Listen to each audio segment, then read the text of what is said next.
పెళ్లి నన్ను చంపకమ్మా. ఒక పక్క నా మేనేజర్, ఇంకో పక్క నువ్వు నన్ను తినేస్తున్నారు. అది కాదే, అమెరికా సంబంధం అంట. ఒక్కడే కొడుకు, బోలెడంత ఆస్తి. నువ్వు ఒప్పుకుంటే వారం రోజుల్లోనే పెళ్లి చేస్తారంట. సరే అమ్మా, ఆ మ్యాచ్ ఓకే చెప్పు.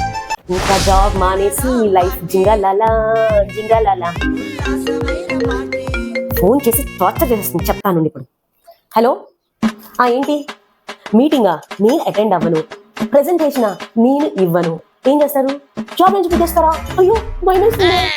ఏం పీక్కుంటారో పీక్కోండి. Okay bye. అమెరికా వెళ్ళిన తర్వాత తెలుస్తుంది. A few moments later. Deepa, ఆ సంబంధం క్యాన్సిలే. అబ్బాయికి ఆల్రెడీ పెళ్ళైపోయిందంట. ఎంత మోసం. గుండె ఆగిపోయినట్టు ఉన్నదే, ప్రాణం వీడిపోయినట్టు ఉన్నదే, చావు చేరువయ్యినట్టు ఉన్నదే. ఒట్టేసి చెబుతున్నా